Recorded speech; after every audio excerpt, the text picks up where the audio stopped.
Muy bien, voy a empezar con una pregunta y es, ¿para qué apareció Jesús en esta tierra? Yo tengo dos motivos apuntados. ¿Por qué apareció Jesús en esta tierra? Y es clave entenderlo porque si no lo entendemos, no podemos entender tampoco qué es lo que Dios espera de nosotros. Y de hecho, los evangelios son la descripción de estos dos objetivos. Cristian, tú que me acompañas, ¿por qué crees? Siempre respondes si crees que lo sabes, si no, te abstienes. ¿Por qué crees que Jesús apareció en esta tierra?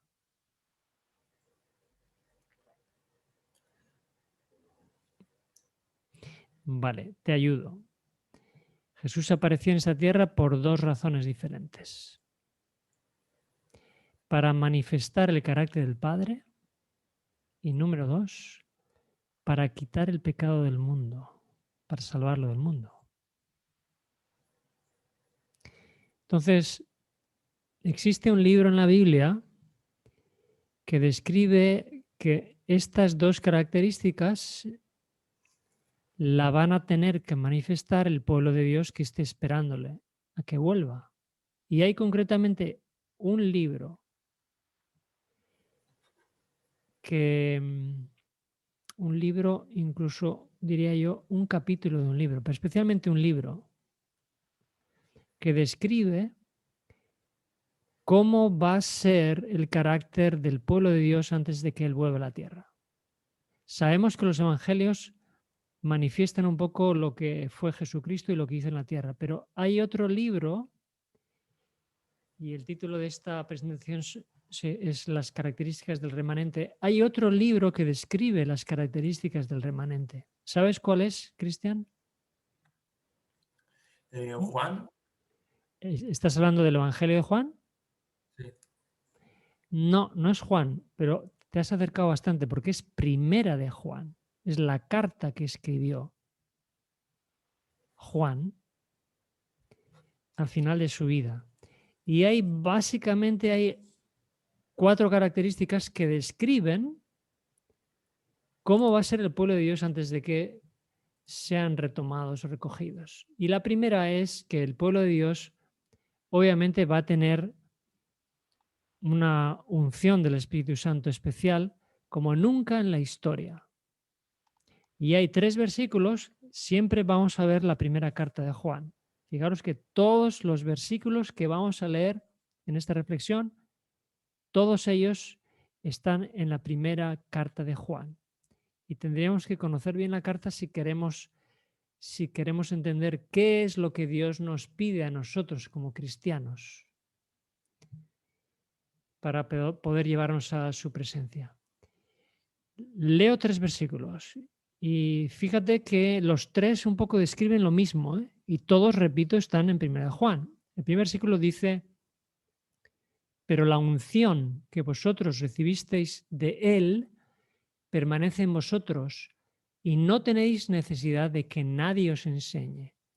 Así como la unción misma os enseña todas las cosas y es verdadera y no es mentira, según ella os ha enseñado, permaneced en él. Y aquí cuando habla de la unción está haciendo obviamente referencia a la unción del Espíritu Santo. Segundo versículo dice, y en esto sabemos que Él permanece en nosotros por el Espíritu que nos ha dado.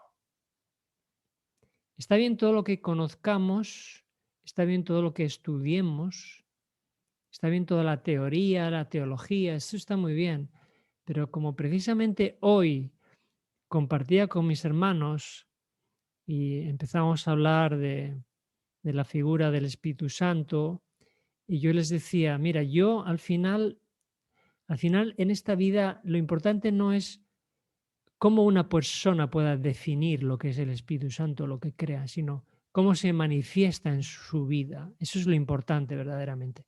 Y el tercer versículo, que habla de lo mismo. En esto conocemos que permanecemos en Él y Él en nosotros, en que nos ha dado su Espíritu. Esta es la primera característica del verdadero pueblo de Dios. Son personas que son dominadas por el Espíritu Santo. Y cuando una persona es dominada por el Espíritu Santo, lo que ocurre de forma natural es que hay una conversión, hay una transformación del carácter. Y en la primera carta de Juan hay por lo menos 5 versículos donde se habla de que el cristiano sí o sí tiene que ser convertido para ser verdaderamente pueblo de Dios. Dice el primer versículo, si confesamos nuestros pecados, Él es fiel y justo para perdonar nuestros pecados y limpiarnos de toda maldad, que es la conversión en realidad. Hay un trabajo que Dios tiene que hacer en cada uno y es limpiarnos de toda la maldad, de las cosas equivocadas que nos enseñaron de pequeñitos nuestros padres, de las cosas equivocadas que nos enseñaron en la escuela, también de algunas cosas equivocadas que nos enseñaron en la iglesia. Porque en la medida que nosotros nos relacionamos con Dios, somos limpiados de la maldad. Él la conoce mejor que nosotros porque a veces la maldad está en el subconsciente y el ser humano no es capaz de darse cuenta que tiene maldad en su vida. El segundo versículo dice, si sabéis que Él es justo, sabed también que todo el que hace justicia es nacido de Él. Otra expresión que se utiliza en este capítulo, en esta carta, que hace referencia a la conversión. Dice, el que es nacido de Él. Y lo repite en 1 Juan 3:9, donde dice, todo aquel que es nacido de Dios no practica el pecado, porque la simiente de Dios permanece en él y no puede pecar porque es nacido de Dios. Lo repite 2 veces en el mismo versículo. Y esto no quiere decir que uno no pueda tropezar en el pecado, pero es una cosa bien diferente tropezar esporádicamente en el pecado que practicar el pecado. Las personas que han nacido de Dios no practican el pecado. Cuarto versículo, todo aquel que ama es nacido de Dios y conoce a Dios. Y el quinto y el último dice, todo aquel que cree que Jesús es el Cristo es nacido de Dios, porque todo lo que es nacido de Dios vence al mundo. En un solo capítulo de esta carta de 1 Juan, hemos visto que hay 5 referencias a que el verdadero cristiano, aquel que va a formar parte del remanente, va a ser una persona nacida de Dios. ¿Y cuál es el tercer paso en la transformación y en el crecimiento cristiano de las personas que primero han sido llenadas del Espíritu donde ha habido una conversión? Pues lo natural en este caso es expresar o desarrollar un amor cristiano. Y el título dice amor cristiano porque a veces el amor es un concepto que se ha teorizado mucho con él, pero el amor cristiano, el amor bíblico, es un amor que se extiende a los demás. Y este tercer apartado de las personas, digamos, que realmente han sido convertidas y que se están preparando para el reencuentro, esta idea es la más repetida de las 4 características que definen a los que van a ser remanente. Hay varias referencias, son las que más, pero por lo menos yo tengo apuntadas 10 referencias. Y voy a ir rápido, pero fijaros que en un solo capítulo, que es Primera de Juan, en este caso Primera de Juan, no el primer capítulo, sino en varios de ellos, pero fijaros cómo la idea se repite una y otra vez. Pero si andamos en luz, como Él está en luz, tenemos comunión unos con otros y la sangre de Jesucristo nos limpia de todo pecado. Tenemos comunión unos con otros. Quiere decir que el amor no es un concepto teórico dentro del cristianismo, es un concepto que se extiende a los demás. El segundo versículo dice, el que ama a su hermano permanece en luz y en él no hay tropiezo. O sea que el verdadero hermano es aquel que ama a su hermano. El hermano que lo ignora o que lo deja a un lado, que no se preocupa, no ha desarrollado esta tercera virtud, que es el amor. Dice la cuarta, porque este es el mensaje que habéis oído desde el principio, que nos amemos unos a otros. Y sigue diciendo, nosotros sabemos que hemos pasado de muerte a vida en que amamos a los hermanos.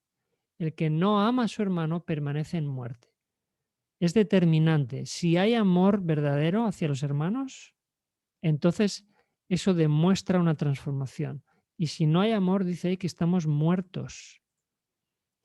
Porque también nosotros debemos poner nuestras vidas por los demás. Fijaros que en Juan 3:16 dice que Cristo vino al mundo para dar su vida por la humanidad. Y en primera de Juan 3:16 dice que no es Él el que da la vida por nosotros, sino que nosotros tenemos que darla por los demás.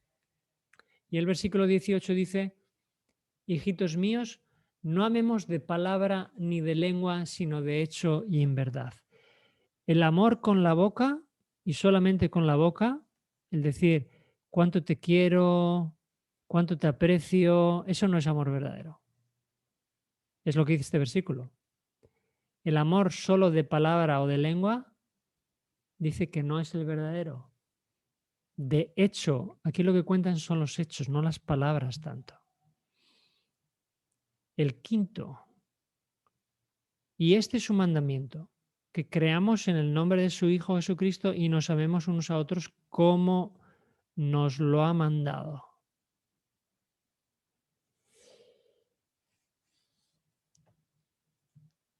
Amados, amémonos unos a otros porque el amor es de Dios. ¿Por qué está repitiendo una y otra vez y otra vez y otra vez a los hermanos que Juan escribía esta carta el mismo concepto? Porque a base de repeticiones como se quedan las ideas. Y una vez más repite, amados, si Dios nos ha amado así, debemos también nosotros amarnos unos a otros. Y el último, 1 Juan 4:17. En esto se ha perfeccionado el amor en nosotros, para que tengamos confianza en el día del juicio, pues como Él es, así somos nosotros en este mundo. Ahí habla de que el amor en nosotros se haya perfeccionado. Y la perfección del amor se extiende hacia los demás. Esta es la idea más repetida de esta primera carta de Juan. Así que si queremos formar parte de este grupo llamado 144.000 que se describe en el libro del Apocalipsis, esta es la tercera y más importante de las características. Pero viene la cuarta. Viene la cuarta característica que ha sido la más polemizada y rechazada entre los cristianos protestantes. Está ahí también en 1 Juan, como la cuarta y última característica del remanente. Y esto es algo que millones de cristianos no han entendido todavía. Y esa cuarta característica es la obediencia a la ley. Estamos hablando de que este autor estaba escribiendo esta carta más o menos unos 60 años después de que Jesús muriera. Cuando muchas personas habían dicho no, que la ley es cosa de los judíos, ya no guardamos la ley, no hay que guardar la ley. Jesús murió por nosotros y Jesús clavó la ley. Jesús clavó la ley que nos condena, pero la ley es eterna y es reflejo de su carácter. Y 60 años después de morir, Juan en esta carta dice, y en esto sabemos que nosotros le conocemos si guardamos sus mandamientos. Segunda referencia. El que hace la voluntad de Dios permanece para siempre.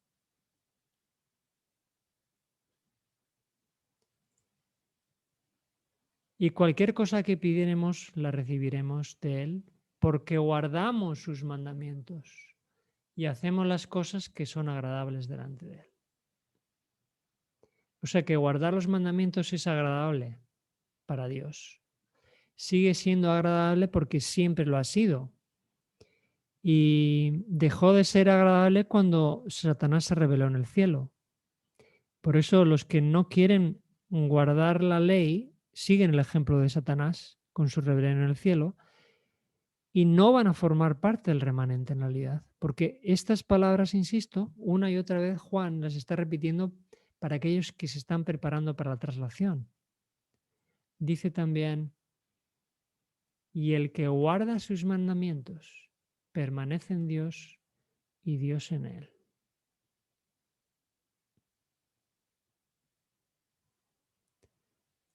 Insiste una vez más, cuando amamos a Dios y guardamos sus mandamientos. El amor de Dios implica guardar sus mandamientos, porque sus mandamientos son parte del carácter de Dios.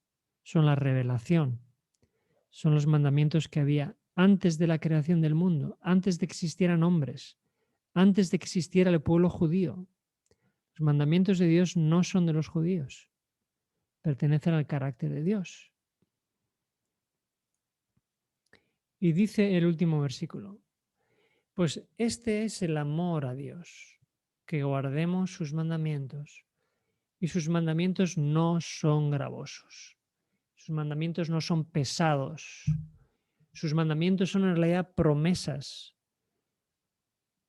que Dios hizo recordar a Moisés que existían antes de que existiera Israel, que dice el texto sagrado del Antiguo Testamento que Abraham guardaba los mandamientos. O sea, que antes del Sinaí y antes que fuera formada la nación de Israel, había personas guardando sus mandamientos.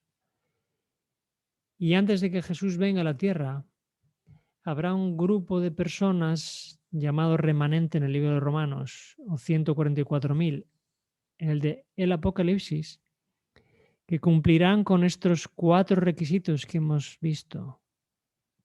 Será un grupo llevado por el Espíritu Santo, que habrá sido convertido, que reflejará un amor cristiano aún para aquellos que les estén persiguiendo y que estarán obedeciendo la ley de Dios. La pregunta que tenemos que hacernos es si nosotros estamos desarrollando estas características, si estamos siendo dirigidos por el Espíritu Santo, si realmente hay una conversión en nuestra vida, si realmente se está manifestando ese amor hacia los demás y si de verdad mi vida está siendo un reflejo de la ley de Dios y estamos obedeciéndola. Porque cada transgresión de la ley es una deshonra para Dios. Volvemos a clavar a Jesucristo otra vez en la cruz. Que Dios nos ayude a entender esto y que cuando queramos examinarnos a nosotros mismos en qué lugar estamos o si estamos realmente preparándonos para ser el pueblo de Dios, podamos buscar en este libro, en 1 Juan, los requisitos que Dios requiere para nosotros. Este autor escribió el libro de Juan para revelar lo que Dios hizo por nosotros y escribió la carta de Juan para revelar lo que Dios quiere hacer en nosotros y con nosotros. Que Dios quiera que tú seas uno de esos que forme parte de los 144.000. Amén.